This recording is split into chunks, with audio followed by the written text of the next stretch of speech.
the middle of 473. That's where we get the name tacit cogito for this.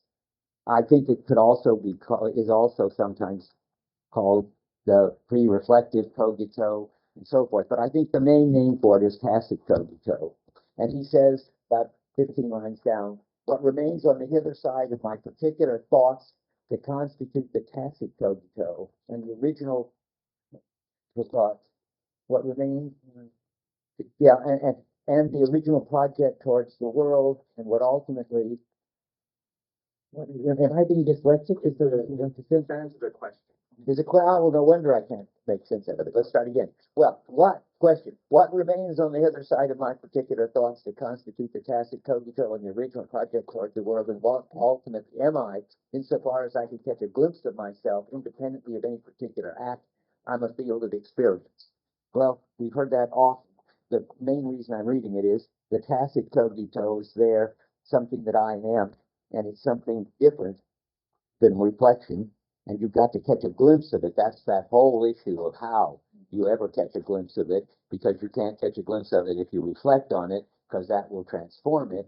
But we're not going to go into that, fall into that hole. So on to 474, there are these important and weird statements, partly to deal with the sense in which there is an inner, which I still think is hard to get straight. But I wanted to give you a note on 474, about 15 lines down.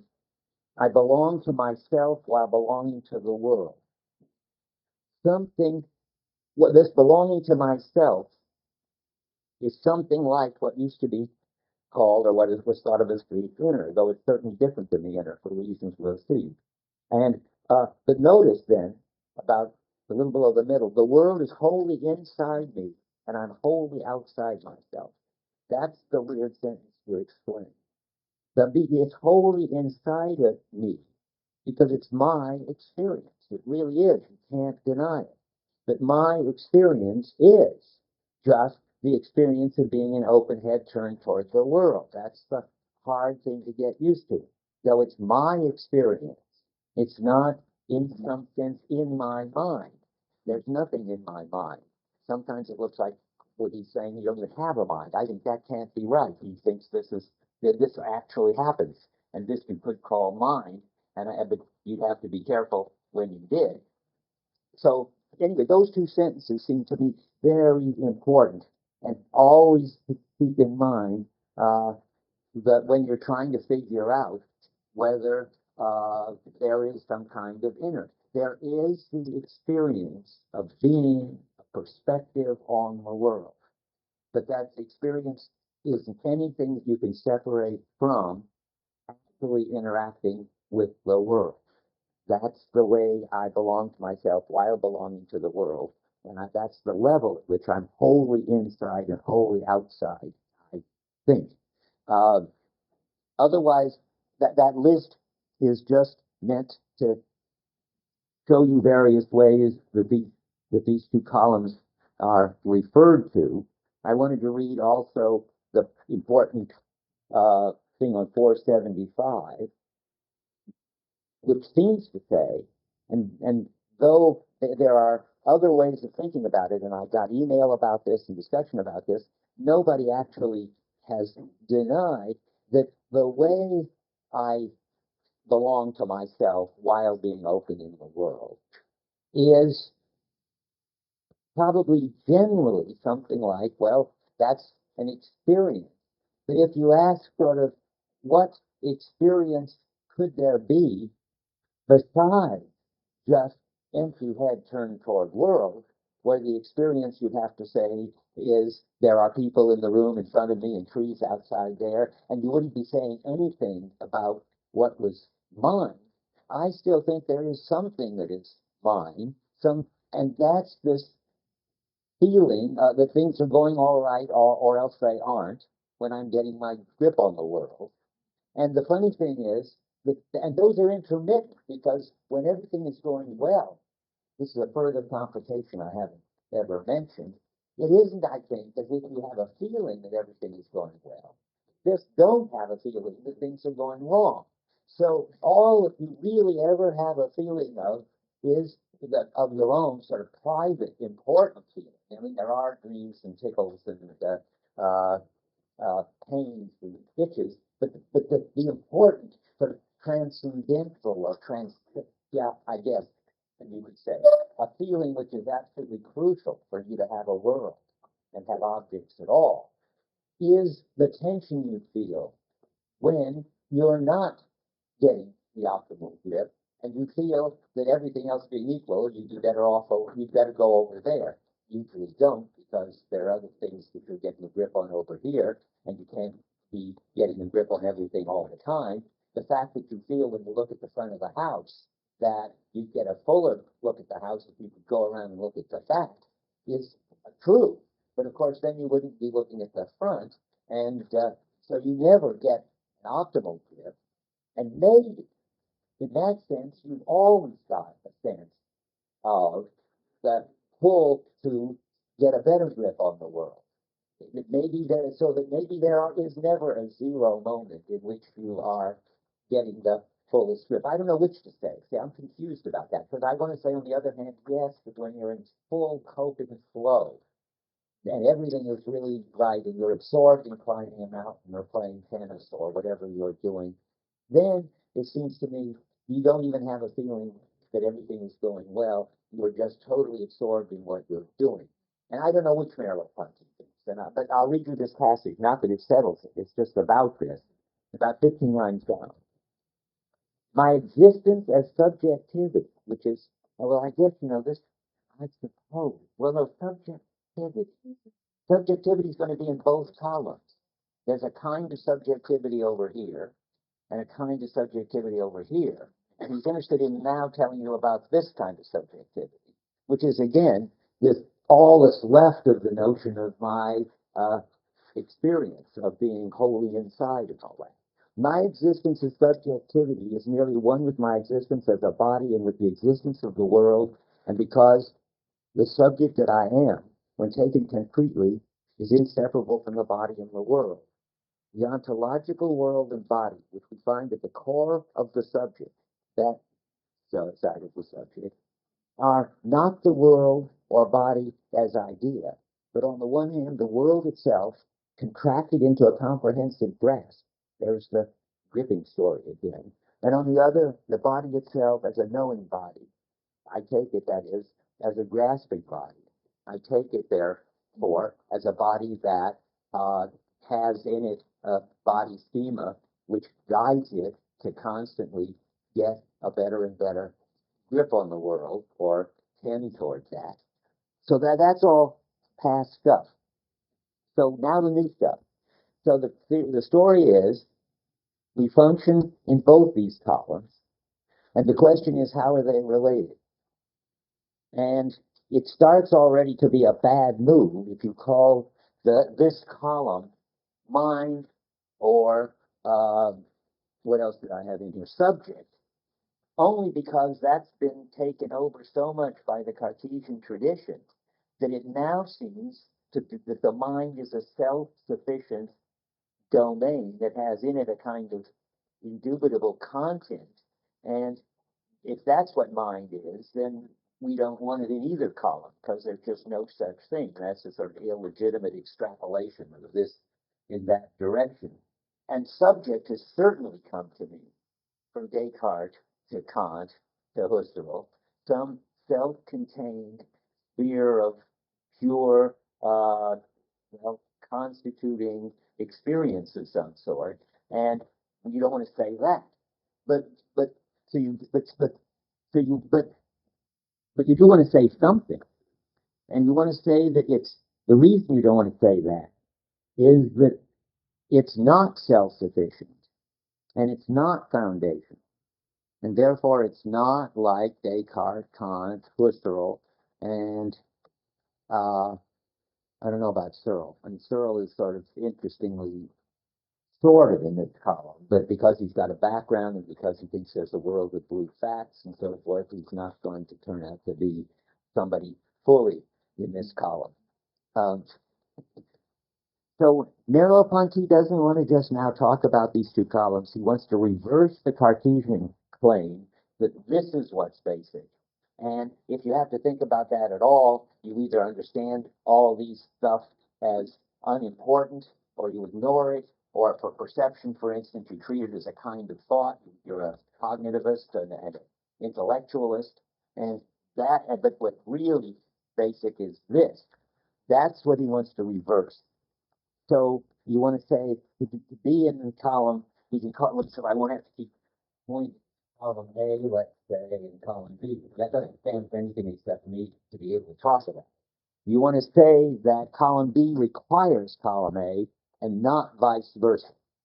That is, you could be in this without that, but you can't be in that without this. That's the big thesis. Well, and there seem to be two pieces of the argument which runs through here. I'm not going to redo the argument or try to construct it even, but there's a whole lot of discussion about how both columns require the background. And the background just is a holistic version of this stuff. The background is not a belief system. The background is the way all of our practices, skills, hoping, and so forth hang together, even when we're not thematizing them. So that comes out a lot, and I'll have to talk about it again in a minute when we get back to his claim that even thinking requires a background, and that the background is always over here. That's part of the argument. I think the other half of the argument is that this kind of disengagement always has to have an engagement that it disengages from. I don't know if that's a really deep point or whether that's just a linguistic thing that you could help yourself to by just naming everything this way. I guess it's something like the fact that we do talk about this as the disengaged attitude. He wants to say isn't accidental. We have to refer to it that way because it's always something. If you find yourself in this and then you lose something, you get over here, and that's getting disengaged from that. That's important too. Okay, I need a moment to stop. That's an attempt to get clear of the issues from last time. I don't really want to argue about it, but I'm ready to explain it. Yeah. I have a question about how to understand the occurrence of the theory of tension that plays such an important role. Maybe it's a mistake to speak of it as a feeling of tension. Maybe that's a psychologizing way of characterizing it. It turns it into something that already seems to come subjective, felt, you know. Yeah. Maybe there's a more bodily way, a I think more that's good. personal way of thinking about the tension, so that the issue about are you paying attention to it or are you not is actually a relevant question of whether or not you're subtly adjusting, That's good. responding to what's going on. I like that. Yes, let's say what we should have said. What I should have said is you're always responding to a pull, which you're moving to do something. And I don't think you can get away from something like reduced attention, tension like on a spring, and a pull towards an equilibrium. Those are Merleau-Ponty terms, but it doesn't have to be called a feeling. And it could be something which the subject Right. It isn't a private feeling. Right. Right. Good. It isn't a private feeling, and it isn't something I have as a subject, but my body is attuned to the tensions and disequilibria and pulled to straighten them out. But I thought you wanted to make sure I have an example of the way in which this is Good. something private. Right, but you just put the last nail in the coffin for that. I got more and more unhappy at that claim because I couldn't find any claim in the chapter that said it. I'm the one who gave myself the problem. Find something over here which is the truth of the privacy over here. And now I'm ready, and I got more and more unhappy with it. You heard me backing down. Well, maybe you don't feel it all the time. I think Al was all right. In the end, I should back down even further and say, well, it isn't something that you feel. You don't have to thematize it or Or, well, never mind, that's just a different one. It isn't something you as a subject feel, it's something that your body just does. Seems like a better way to talk about it. Yeah. So this sounds like a gravitational theory of action. I mean, you feel the pull of the world, but then Yeah. then you lose rationality in this. Oh, How do you count? well, sure, we're going to lose rationality. That's all right, I think. That's fine. Because then how do you count for the breakdown? How do you deal in action? How do you know you're not running into a Oh, good, good, good. Okay, I wouldn't call that rationality, maybe, but we can call it that. I think of rationality as so over here, but you need something. Yeah, there is the story of the sort of gravitational view of it, as Jennifer says, and I've always got in my mind something like the brain has got attractors and it's always trying to relax to the bottom of an attractor, which sounds like a gravitational metaphor for some kind of least energy thing that we shouldn't. I mean, that's not the phenomena. If we got the phenomena right, then we'd help neuro people like Walter Freeman defend their radical views. But let me go on and think about what I think that the breakdown has got to be sort of internal to this side. It isn't something that you only discover over here. It's something that happens over here that throws you over here, because when there is a problem, you can put all this on the back burner into the background and think about it. But when when things break down, it isn't that they break down because you're already thinking about it. They break down because it's like, it's like this gravity metaphor. I'm just trying to take it over, is pulling you in some direction, and bang, it pulls you into a wall, and you can't get any further in that direction, and the pull is still there, and the wall is still there. Then you got to figure something out. My more concrete example, and not a metaphor, is, so I'm going to go out of the room. My hand is pulled to get ready for the doorknob without my thinking about it at all or feeling it at all. It's just my body. This is trying to take over Elvis thing. My body is just getting organized for that kind of funny doorknob instead of a round doorknob, and so forth. And when I get there, either you could think magically it turns into a round doorknob, or I'm part of a psychological experiment where it does, and then my grip breaks down. It was set to do this, and now it's got to do that. Maybe I'm so good at doors, I could cope with that. Maybe I've never seen a door like that. For a long time, they were only in Europe, and the round doors were only in the United States 50 years ago. That kind of door was a big puzzle. Anyway, whatever.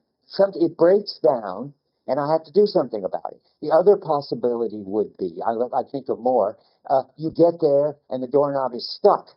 That'll certainly fix it if what you've been drawn to is to get out of the room and get a maximum grip on lunch. And there's another possibility, I think, and I'm just trying to make them up. You'd say to somebody, I want you to go over to the door and just act as if you were about to turn the doorknob, and don't do it. We can do that because that puts us into this thing. But Schneider can't do that because he really is a full example of this body gravity business. Now, did I help him? I thought you were saying. Account for flexibility, so you change your mind in the flow. I mean, you want to be able to account for being able to go down the hallway and all of a sudden turn it on when it wasn't. I think yes. You don't want to lose the tension. Your phenomenal, the Dreyfus account of the phenomenology really tends to do it with the tension easy. I don't think you want to get rid of it. I'm not getting rid of it. I thought we were getting going Alva's route and saying that's too psychological. Well, I see. Towards the world, we have a sort of gravitational pull, and we're reacting to the world in this mechanistic kind of way. Oh yeah, Eric is the world authority on directed discontent, as I take it you're going to say something about that. Yeah, I think there's. I think Elvis didn't mean, but correct me if I'm wrong, to get rid of everything that has to do with first-person experience or subjective experience. We didn't like the term of feeling, because it was too much related to the subject. So there can be some kind of experience in between, probably in between something that's a feeling of the subject and just the behavior that is being done. Yeah, Wittgenstein tries to describe it, and Eric has written about this, as it tried to describe the kind of discontent that you've got when things are not going well and you're absorbed in it. It describes a tailor making lapels, and that when the tailor gets it wrong, he starts to look unhappy, and he sort of, I don't know what else he does, but he probably, at the worst, throws down his scissors or something. And they're obviously signs of behavior that go with this It shows contempt. itself in his behavior. What? It shows itself in his behavior. Right. It doesn't have to be felt. You know, that's what I think Wittgenstein thinks, that adding an inner side to it, then asking yourself, and what does the tailor have to feel? You don't have to. With what all he has to do is stop, be correct. He'll look disgruntled. Maybe he'll feel disgruntled, but that's not what's important. I take it. That's what you think is going I on? wouldn't say that's not what is important, but it's only one aspect of the situation, which also shows itself in his behavior. Okay, but we still have to answer Jennifer. I mean, Wittgenstein's going to emphasize, of course, the public behavioral aspects of it. Rick. Yeah. When I stretch, that's the kind of problem. I thought this was rehashing the question I asked Sean, which is what's the relation between motor intentionality and consciousness? And his answer at that time is that, I guess he was quoting Merleau-Ponty, he says that all this stuff happens on the margin of consciousness. And it's important that something like this has to happen for the normal person, because if not, you run into the objection that The Schneider, the zombie mechanical objection. the danger is to overgeneralize from Schneider to normal people, when it's precisely Schneider that's a defective person. That's right. So it's kind of like trying to address all this word, because if we don't want to make the tension crystal clear in consciousness like a feeling, but we don't want to make it completely unconscious, which is Yeah, I think the Schneider problem. So this kind of the permanency of your own body state, which can come, which is on the fringe of consciousness. It can be striking, like when you're looking at a painting, and sometimes you really do sense the discomfort in looking at something and not hearing it correctly. Right. But just because it happens sometimes doesn't mean it's a conscious or conspicuous feeling all the time. That's good. I think that's absolutely right.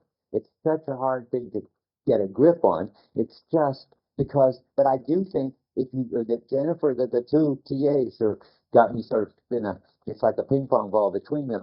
You want to say it's not a kind of feeling that's something that you're focusing your attention on, and in the jargon of the business, thematizing. But you can't just be like an object in a gravitational field either. Then you become like Schneider, like a zombie, like a robot, and we're not like that. So you've got to say, I think Sean is right, it's just so hard to figure out what it means, that there is always dimly on the margin of awareness enough of a sense of whether it's going well or badly, so that when it goes badly, you're pulled out of it, and don't just crash into the door or sort of flay at the doorknob, and so forth. And if it's going well or poorly for the body subject, not the mind. That's right. It's that recognizes off my hand. But okay, but where is this consciousness? Is it a body consciousness? Yeah, I think perceptual consciousness Is body because consciousness? all consciousness is perceptual. Okay, well, this is so hard to think, but I mean, of course it's hard to think, because we've been in the Cartesian tradition for 300 years, that consciousness is inner, is mental, and so forth, and either you sort of give it up and try to be a behaviorist like Wittgenstein and just talk about how it looks, or you try to do the phenomenology of it, at which point you've got to describe something which is not the usual sort of inner, or not inner objects, that this marginal kind of awareness that the body has and enables it to be flexible and cope. That's what you think. Because the body's not a mechanism. It's a kind of conscious entity. That's why motor intentionality is motor intentionality, not motor reflex. Okay, that's good. Yeah. Just a question I think is very related. Do you think Merleau-Ponty does away altogether with having rationality, or do you think he's just saying it's secondary to motor intentionality? Oh yeah, rationality goes over there. He can have all the rationality he wants. I don't think he gives away any rationality. Right. So we have rationality. Do you think that Schneider has rationality? Some kinds of rationality, yeah. What's lacking is motor intentionality. Right. Good. Yes. Good point. Schneider could figure out how to go home. He could figure out what a metaphor is by thinking it out instead, and he can figure out what sex is by seeing what people do and deducing what he should do, but he hasn't got motor intentionality. But I don't think rationality has much to do with just attention. I mean, that's strictly. That's right. No, yes, I think Jennifer. And it doesn't have to do with rationality altogether. It's there. Good. I think. It's not what's the original kind of. Well, I guess, right, the dialectic of what Jennifer started is to say, well, we aren't zombies, we're not in a gravitational pull, it's not mechanical, it's got to be rational. And I think the Merleau-Ponty then answers is what Rick said, well, rational isn't the right word for it, marginal consciousness, whatever that is, which is doesn't have to be anything like the intellectualist is thinking about, or the cognitivist, but it has to be flexibly taking account, constantly able to be flexibly taking account. Okay, that's helpful. Now we got Al. Yeah. Well, I just wanted to sharpen the word that Jennifer's question is. The issue is to try to show how A ends up being, but B isn't foundational with respect to A. Your question has to be treated Cartesian consciousness as the foundation of Merleau-Ponty consciousness. And he did it by, and that's what my word was, that talking about feelings does that too. You did it by referring to the subject who needs to kind of be in a position to adjudicate and judge and make sense of the tension. So, and then having said, so that's a state. And I think what Rick said is exactly right. Somehow, even the very notion of the self, who is the one feeling the tension, has to in some sense be supervening about all that stuff going on in column A, rather than that which is judging what's going on with respect to Okay, I think we should go on because that was supposed to be, but I do still want to stay in the cogito for a bit longer because I got email that showed me that there was also an issue that I didn't take up, which is about the feeling issue, and it's interesting, and it shows how another way of worrying about this. There's all this business about how you experience the meaning of your life and whether you got a direct access, whether some kind of knowing whether you're in love or not. Remember, we're not going to talk about indubitable sense data. That's done. We did that well. But I don't think I did well the idea of whether you have dubitable feeling data. And not the feeling data, which is a good thing we just discussed and put aside. You don't need indubitable feeling data from over here to operate over here. That's what we've just been saying. We've got our own kind of sensitivity over here. Well, how about this feeling data about your wife, or life, I should say? Well, that's something that Merleau-Ponty is talking about in an interesting way, and you won't understand it probably, because he's taking up Sartre.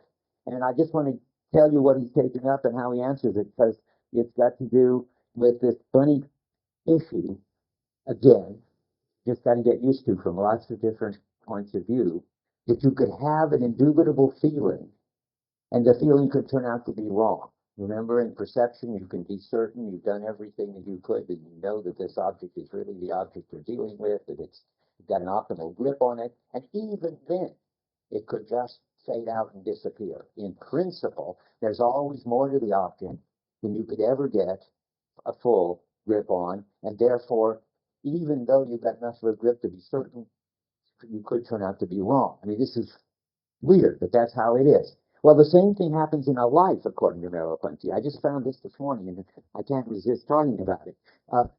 Sartre has this interesting example of somebody who has an adolescent emotional crisis, and they take it to be a religious experience, and the guy goes into a monastery. But then, after he's been there for X number of years, he reconsiders it, decides, no, it was an adolescent temporary psychosis. He should be out in the business world, and he goes out in the business world, and that works fine too. But now that's all the further Sartre goes, but I've always thought he should go in one more, and then on his deathbed, he decides, well, no, it was really a religious experience after all, and repents the time in the business world. The point is supposed to be, for Sartre, you can never have any kind of certainty about your vocation or the meaning of your life. And Merleau-Ponty wants to say there's something right about Sartre. You can never have it indubitably, but nonetheless, you can certainly tell the difference between a vocation, say, love and infatuation, or this adolescent experience and a religious experience. This goes on 442, 441 it starts. He's answering Sartre. Sartre's the bottom of what 440. That's when he suddenly starts talking about an incident of puberty as the first signs of a religious vocation. Starts 4 or 5 pages, gets to be half a sentence here, without even a footnote. And now he's talking about it. He answers, there must be discoverable in some character in it, that is my experience, this puberty experience or religious experience, some characteristic which distinguishes vocation from incident. In the first case, the mystical attitude insinuates itself into my basic relationship to the world and other people. That is, I relate to everything through it. That's the real vocation. In the second, it is within the subject as an impersonal form of behavior devoid of inner necessity. That's this thing he calls mistaken love, where it's only because of I'm lonely or I'm middle-aged or I'm in a foreign country or something that I think I've got this experience. And the important thing that Merleau-Ponty wants to say is that there's got to be some distinction. And he does it, let's see, I'll let it keep track of where I am. I just read the top of 441. On 442, very little below the middle. What remains on the hither side of inner perception and makes no impression on the inward sense is not an unconscious. Well, I didn't want to read that. That's just, never mind that. Nothing wrong with it. I'm just not going to talk about that. He says, my life, my total being is not dubious constructs, but the phenomena which are indubitably revealed to reflection. It's simply a question of what I'm doing. Well, that means that when I'm in it, really involved in it, I'll know it. It's like maximum grip. I'll show you in a second. And that is fun. But the just doing of it, though it makes it indubitable, you'll see, doesn't make it certain. He's on 445. He's got more chart again on 444. And on 445, he says, when he starts saying you can never be sincere, you can never know what you're genuinely feeling, and he says about 15 lines down, the only way out and into sincerity is by forestalling such scruples and taking a blind plunge into doing. I think that's what he does think. I think he thinks that as long as you stay over here and reflect, you can't tell. But if you just throw yourself into this supposed love and live your life in it, it'll become clear to you whether it's the superficial thing or whether it's something that really defines who you are. I'm going to read you just one more thing on 446, about 15 lines down, starting in the same way.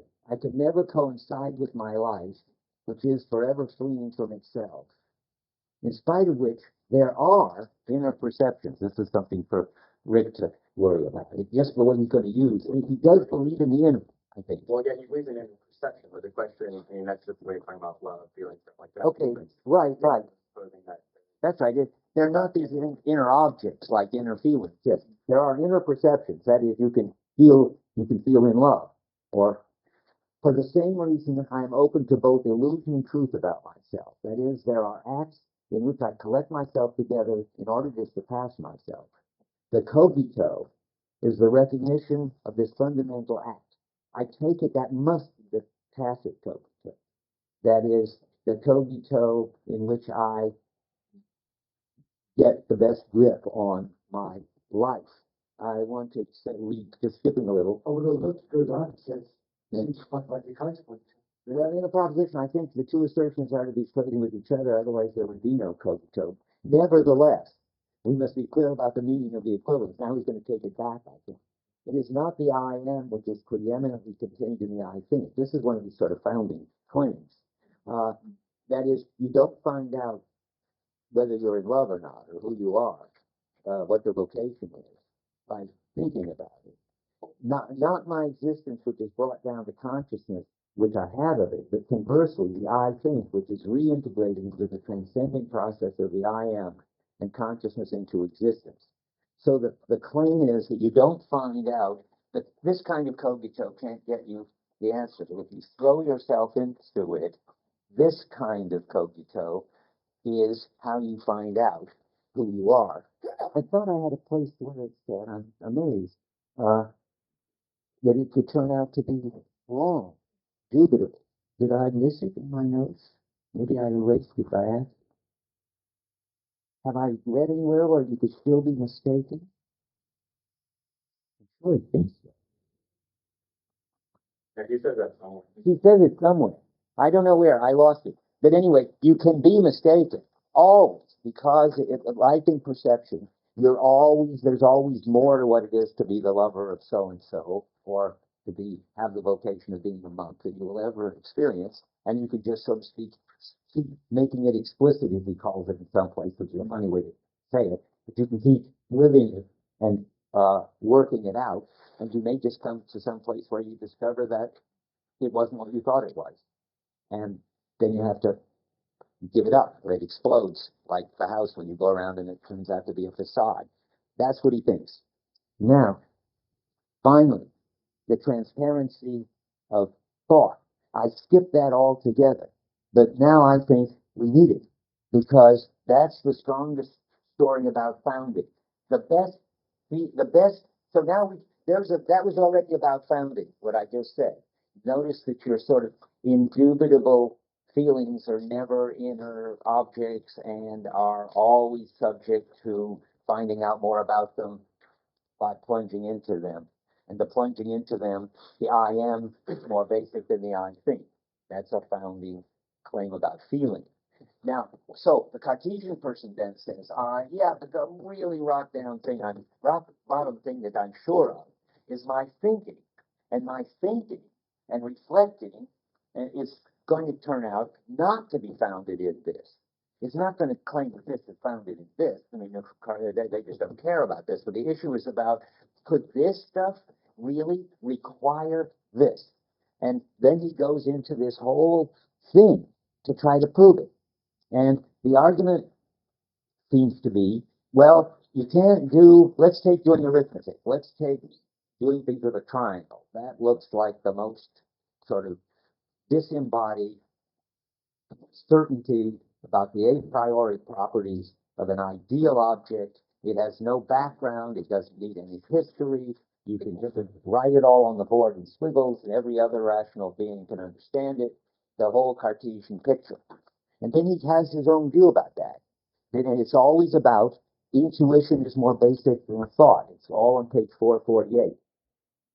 And what it amounts to is, if you can't sort of experience what he calls physiognomy of the gestalt, about 15 lines down, of, say, the triangle, you won't be able to understand the formal definition of a triangle, and you won't be able to discover anything interesting. I suppose it's like if I told you that a circle is a closed figure, every point of which is equidistant from the center, but you didn't picture a circle. You just tried to use that formal definition. Well, that's not going to help you try to draw, what? Things through the center of it, things parallel to the periphery of it, and all the constructions you can make to find out things about a circle. And he says that you need them, very middle of the page, the circumstances of discovery. And so he says a little lower down on the right, formal thought feeds on intuitive thought.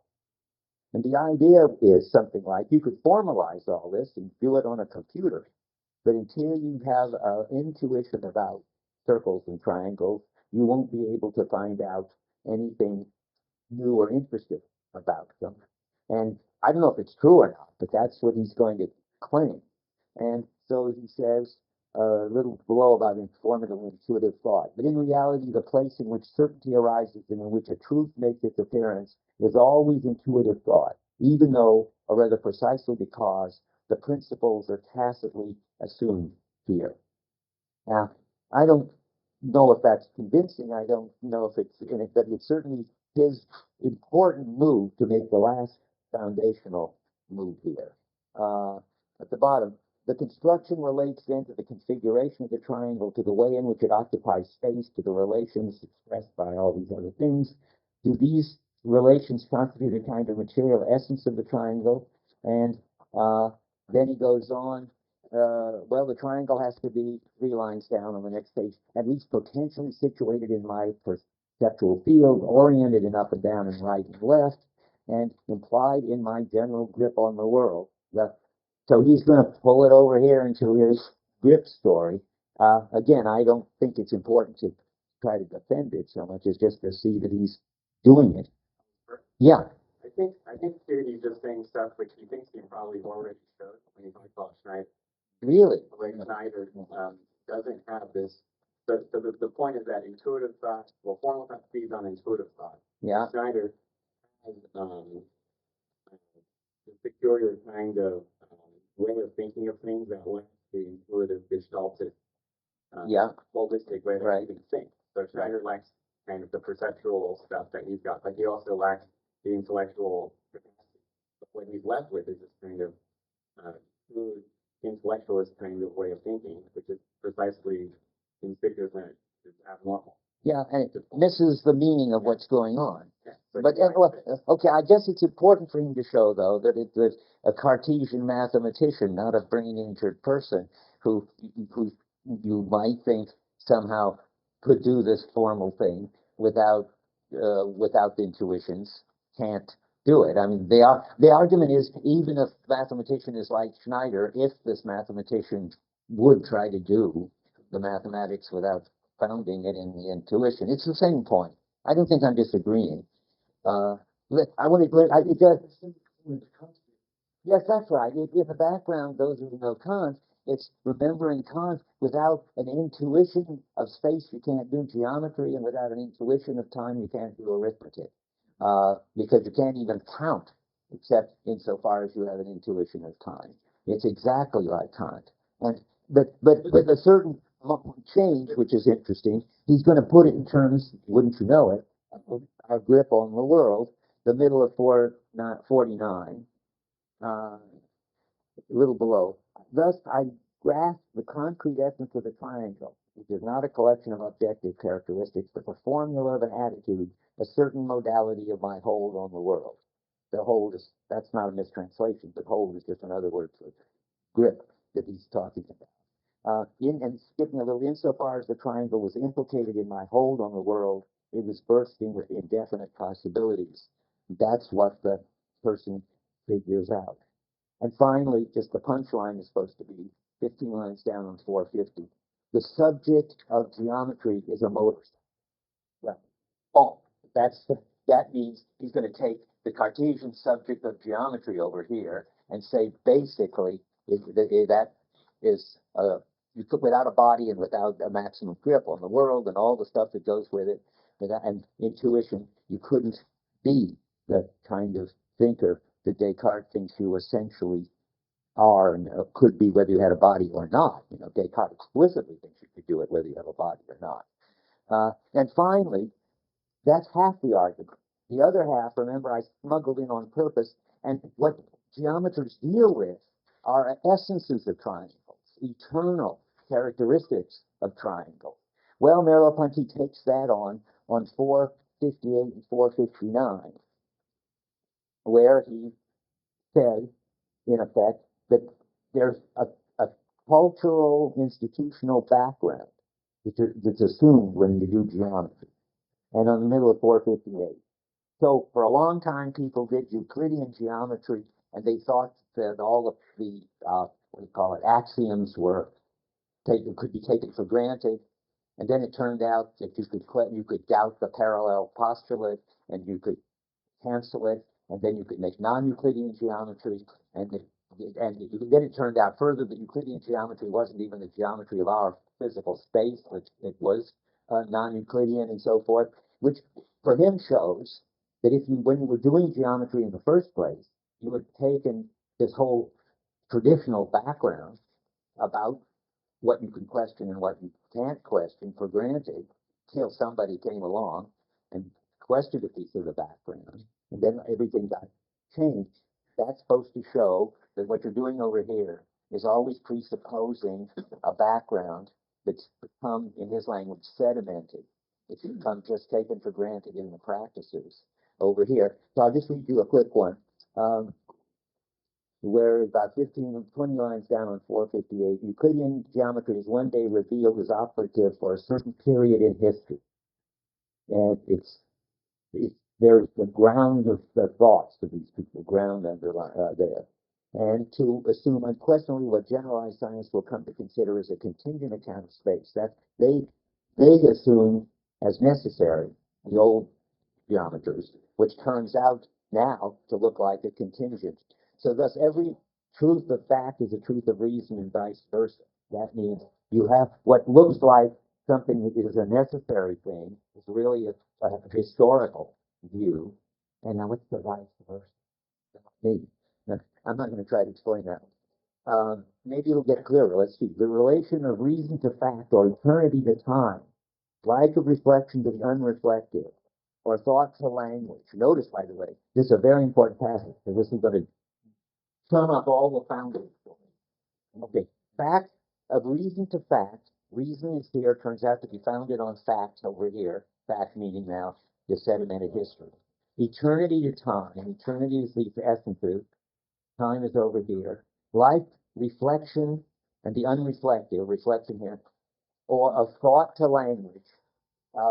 That's interesting. He wants to say that he wants to put language over here as a bodily thing. We didn't talk about that. So noises you have to make. I'm not going to get into that one. So like the intuitive triangle would be here. Yes, the intuitive triangle is here, but how about language? Intuitive language. Intuitive language, okay.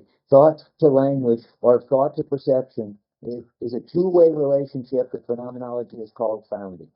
The founding term or originator, time over here, the unreflective, the fact, language, perception is primary in the sense that the originated is presented as determinate or explicit form of the originator.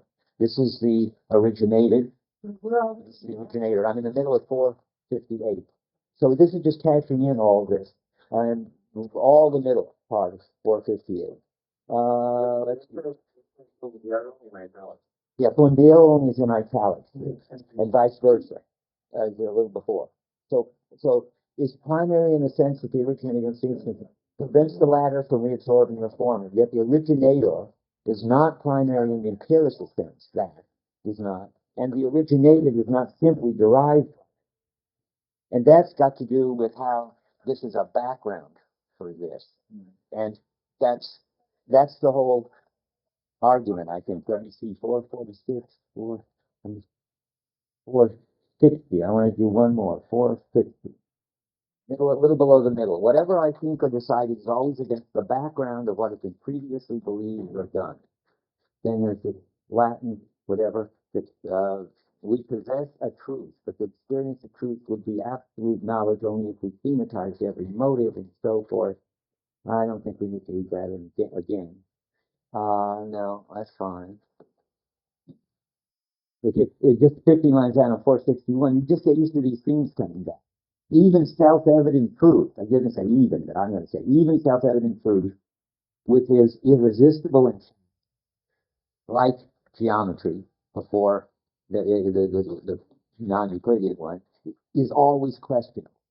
So the indubitable, certainly all the proofs of Euclid were indubitable, turns out always still questionable in that something could come along and show that what seems certain and indubitable, and was as certain and indubitable as anything could be, wasn't something you might have to take back. Now, let's see. That's it, I think, for this.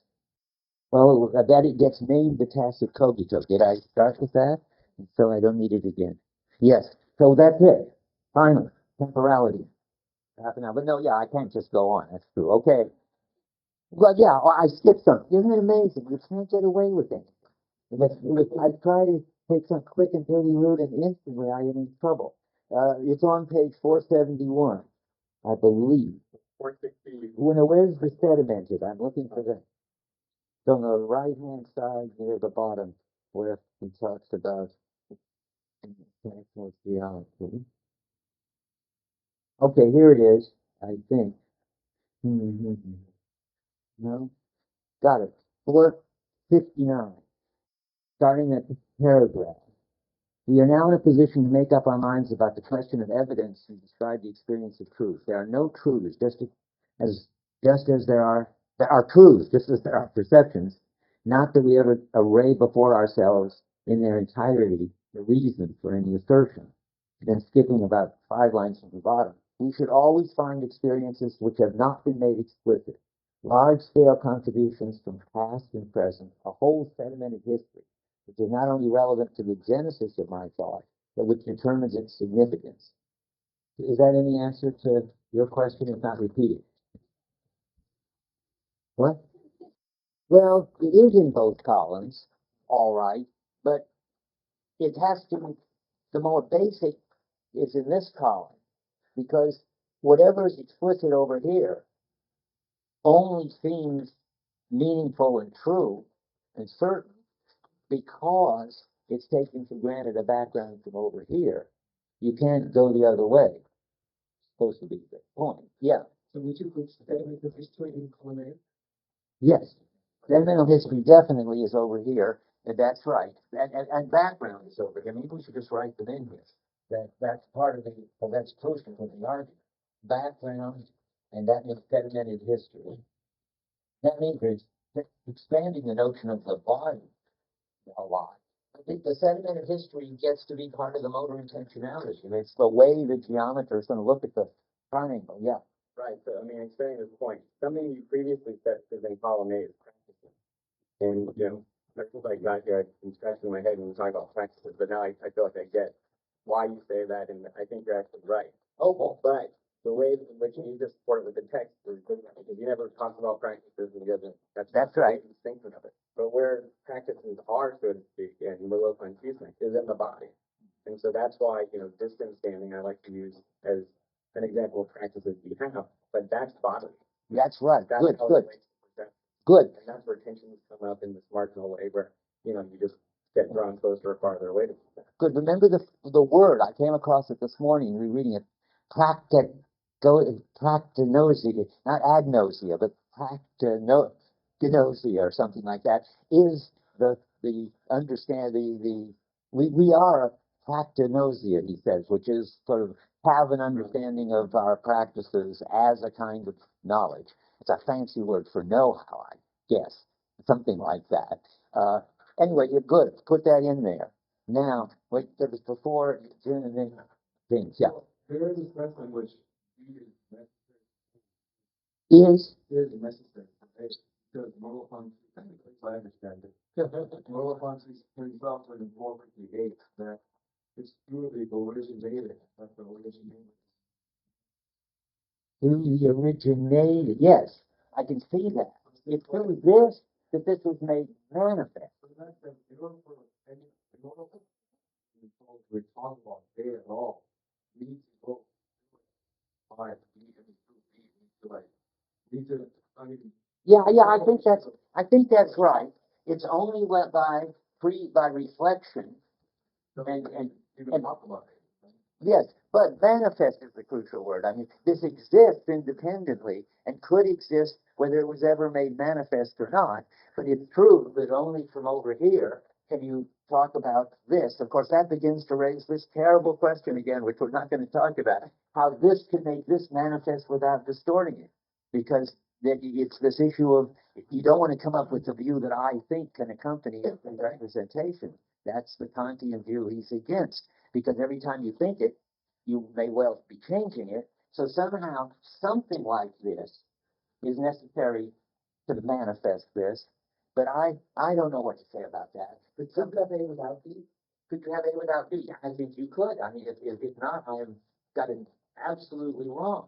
I don't see why you couldn't have all this without this. But not with language and all this other stuff. Well, he put language over here. I know, but that's the whole point. I know, but now I thought you agreed that there are two kinds of language, according to him. There's this embodied kind of language, which you're going to put over here, Well, and a kind of formal language, which you're going to put over here, and then you're going to claim again that this is more basic than this, that all the meaning in the formal comes from over here. technically, the way Merleau-Ponty presents it is that language is kind of, I guess you would say it on the table, and thought is kind of what happens. So like Descartes didn't see the relation between language. Okay, and now, are we going to say that I wouldn't say there's intuitive language and then non-intuitive Okay, language. It's that there's language and then there's thought. okay, And so the problem is reconciling sedimented history practices and all that. right, It's juicy stuff without any reflection. okay.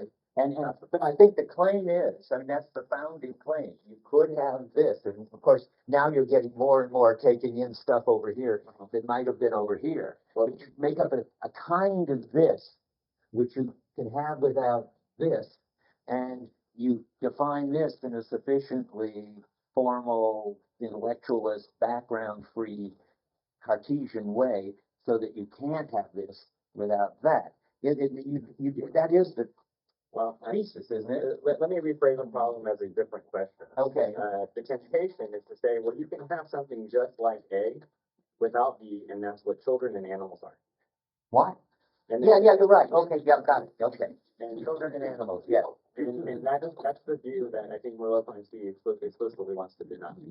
You do. Yeah, well, I think I read something in here too as well, in the Propensity of Perception, where he says, Hmm. he says peculiar things. Well, I mean, even with Heidegger, that there's a kind of radical difference. Yes, but, That you can't just say animals are like us without X, Y, and Z, which we have. okay. I I can see you want to say that, one wants to say that. But then there's, boy, that's interesting. See, that's why I wrote the column I wrote and not that. Because in this column, That's why I was agreeing. Yeah, that's why. yeah, this is what we share with the animals and the pre-linguistic.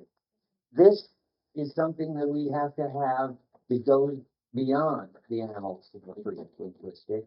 But I hope you can pull this out of Rick, because if you do, it'll be a great step forward. What's left of the founding? What does founding mean once you've made this a prerequisite of this? I think it's what we talked about in your office, something along the lines of enabling condition, or this point of conditions of existence and possibility. I actually don't know, but I feel like there's just a holistic transformation of our existence according to Merleau-Ponty. And he suggests this when he structures behavior in other places. And so once we're like the way we are, our perception is whatever it is distinct from animals, and we can't just. Oh, I don't deny it. That's fine. I mean, except I don't understand anymore the sense in which this is supposed to be founding for this. Yeah, I think it's a problem, but then perhaps you have to clarify what he means by conditions of existence and possibility and when. Okay, but still, There's certainly this logical space for that differentiation. Yeah. Because it's somehow this arises out of that. You might think it arises out of it necessarily. Right. So that you couldn't have all of those pieces together without having the other forms of life that are made possible by having that all together. Like you can't have three dots without having a triangle. so the story would be that this is founded in this genetically, that without this already in place, you can't get this. But once you've got this, then there's more to this, namely what we put over here. But even this more over here is a prerequisite of a certain kind of intellectual activity over here. Boy, is that complicated. It is, but let's repeat it, because it seems to be, what could it be? It's haircuts to each individual piece of hair. Individual pieces of hair are more basic than overall hair is. But once you've stipulated the individual pieces of hair, you've also stipulated the hairdo. Yeah, that's what I meant by the triangle. You get the So three you dots don't with the get, you triangle. don't. Yeah, that's fascinating, but I don't think it's intravenous, and I think it's genetic. I think that it's only because, if that's got to do, well, I think this is fascinating and important. Let me just repeat what I said, because it's the nearest thing I can think of to understanding it right now, but it sounds so complicated that I'm going to go over it slowly, and maybe have to take it back. It looks like there's this story, which I'm always telling, which is infants and higher primates and the body schema that's in us, and any being that has a body like ours, it's tuned to be with this, get onto the way objects are in the world, and so forth. And that's certainly going to turn out to have to be in place before you get this. But this can then generate, and this is the genetic thing, language and history and institutions and background, and they aren't for just, they go beyond pre-linguistic infants and animals, and they make possible something over here which you couldn't have had if you didn't have this. But now there's one more thing. So, oh, I know what I said wrong. I'll just start again. That's not the way to put it. Otherwise, there won't be any puzzle. So you get this, and then you get some kind of this, which happens when, and maybe that's the supervenience. You get something like, I don't know yet. You got, when the child gets to a certain point, it's able to learn language and think and reflect and the kind of thing the Alison Gopnik and so forth studies. See that you have a perspective on the world. Then that makes possible this. Okay, I see now. I want to say this. You get first. You can go. Human beings can go to this. That makes possible this. It makes possible something over here for things like uh, um, geometry, and I don't know what else. But that is what this kind of background enables you to do. I guess I could say formal things. If your body, from number two. Well, now I have to sort of figure that out. You'd have to say, well, a 3-year-old child has something like a kind of thought, a kind of reflection, and they have beliefs. This is all the stuff that the developmental people study that come in at 3. And that stuff. You don't even think that's true, do you? Yeah, I think I do think that they have beliefs the way that the way that those people think that they have. No, not the way they think, but beliefs. Everything over here is going to be up for fighting over. But isn't the way they think of it? Wouldn't they conflate 2 and 4? And isn't that what you're against? That's right. They do. We're now trying to tell the true story of founding. The true story of founding is you get this at a certain age. Let's say 3-year-old children get a certain version of this. They've got beliefs, all right. They just don't, and they've got thinking and they've got reflection, but all in a very Cartesian detached sort of way. But that's enough to give them this, which they've got as they grow up. And on the basis of this, you can get the much more Cartesian. So I'm going to have to move the Cartesian. Okay. Over here. That's what we want to do. Right. And but this is going to be something what? The pre-reflective cogito, it's got reflection. The developmental. I don't know what to say. The linguistic cogito, we haven't got a word for it. You know what? The, I don't know what to say. The question mark cogito. Well, that might be the story. You see the I think in there? What? The I think. The I think. Well, there's going to be a kind of I think which children have, and then there's going to be a kind of much more. This is going to be the indubitable, So for the record, this is transparent. What? For the record, this is your understanding of what's really happening, but we could Merleau-Ponty as well. Well, no, I think yes. And I think nothing. I don't know whether he sees it, but you've convinced me this whole discussion. It's just view he's got to hold once he puts this in here as over here on this side and says that this is required. Was the manifest quote? Who said that? Yeah, the something here is required to manifest this.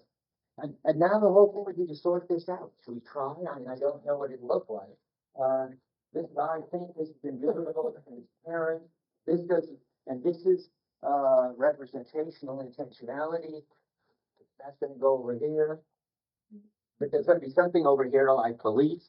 It's just that they're not going to be understood in an intellectualist way. There's going to be reflection. There's going to be thought. That's going to be formal thinking over here. This is going to be something like intuitive thinking over here. And disengage. This is supposed to be really disengaged. What is this supposed to be? I don't know. There's got to be a way. And this is the thing that Jennifer started by talking about. We're back to that. There's a kind of disengage which goes with staying on the level of on a background of coping when you're dealing with the doorknob. And then there's this total disengage. This is supposed to be the total disengaged theoretical attitude that Descartes supposedly. This kind of disengaged is something like practical disengaged. For those who know Heidegger, this is going to be the unready to hand. This is going to be the present at hand.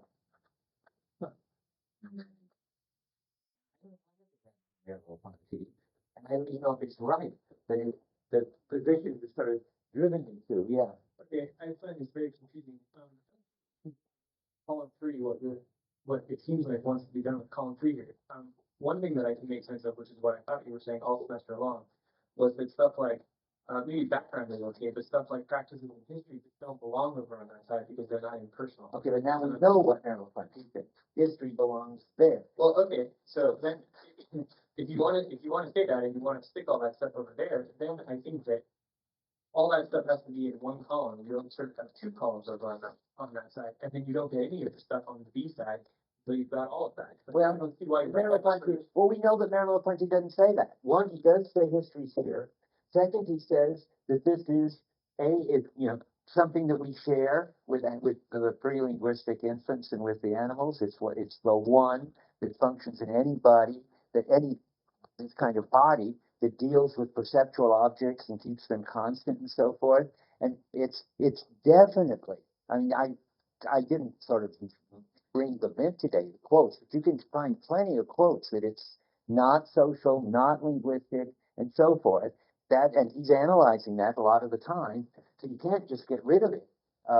So what does it mean to say that history is there? What the thing? what do you, Aaron? It says the word history. It says sediments of history, which means living history going on. Yes, and this doesn't mean history of events, and it doesn't mean history of being or anything like that. Sedimented, right, like the sedimented, but it does mean more than just this. So what? Because It's it's making geometry. columns into the A side. What is it that the things in column 3 and column 1 have in common? What's Background. grouping everything? They have in common not being either of those two and being a necessary condition for both of them. Okay, so founding. Everything on the left side is founding. This is the founder, and this is the founded. Definitely, that's what it. That's. It doesn't seem that uncomplicated because what you said is first you get 1, Yeah. and then you get 2, and then you get 3. Right. So that sounds like 2 is founding for 3. Yes, I see. You're right. That's right. So I can't put it that way. I got to say that this is all because of the complications about the word founding, right? But what you're saying is true. It looks like there's a founding relation between this and this, and that's the thing that Jim started. Something about this is required for this, and yet, and now back to a founding of a different sort of again, that is going to be background and founding for this. That's just how it's going to turn out. And then my question is, why don't you just put everything in column 3, in column 2 or after column 2? Why is it back over on this sort of basic side? Because it's got pre-reflective, and it's But it's in the not body. reflective because reflection is required. What's reflection is required to manifest it, but certainly the background is pre-reflected when it's functioning as a background.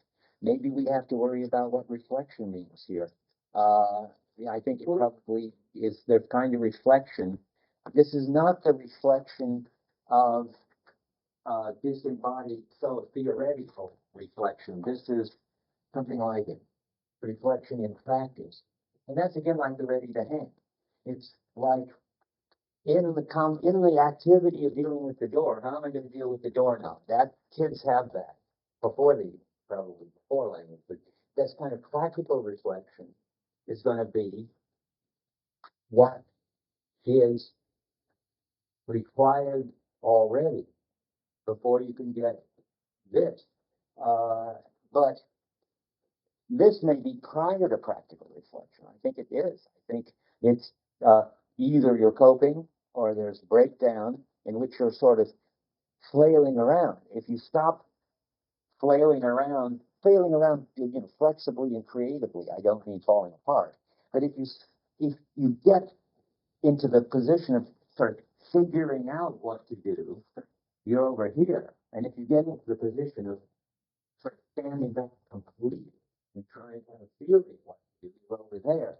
Heidegger's stuff is much better. But let me see, sedimented what? What did you want to do with history? I think instead of calling it sediment of history, I wanted to emphasize that it's sedimentation, and that means more or less and that what your learning history leaves behind. That makes possible future actions and practice.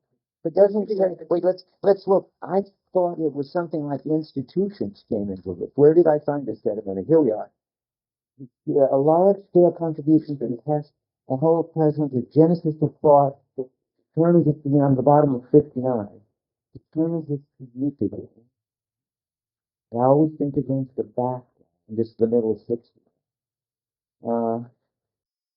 I know what he's thinking about. He's thinking about how, for Husserl, that the origin of geometry is the origin of certain institutions and background taken for granted.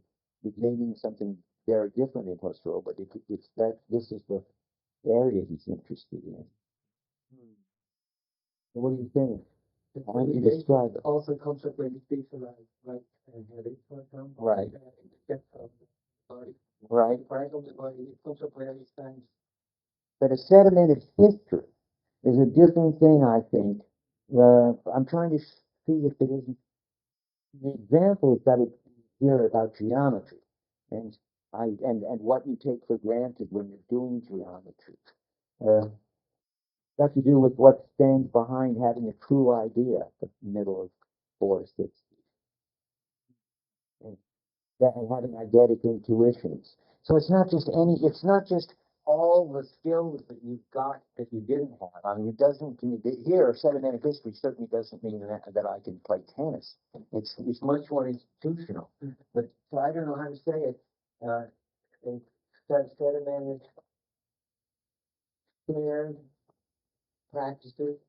I mean, that's probably not sufficiently precise to do it, but it's got to do with that. It's not stuff I've learned that makes in my body, but it's what we've all can take for granted.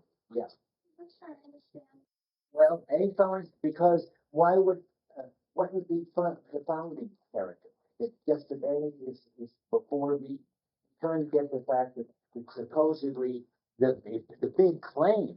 Remember, I started the lecture. Who would have thought that it would be destroyed by the end of the lecture, but I think that's great. But the big claim is there are these two capacities, maybe now three, but four. But anyway, I started there are these two capacities, and the important claim isn't that these don't exist. The important claim is that this is founding for this, and we don't want to lose that. That's it. So that's why I pushed it. What's that? Phenomenology for food. Supposed to prove that you can't. Now it's got to prove two things. I mean, it's got to prove that without this, you couldn't even get this childlike thing going, this thing of 3-year-olds going, and it's got to prove, I think, that without this, you couldn't get geometry going.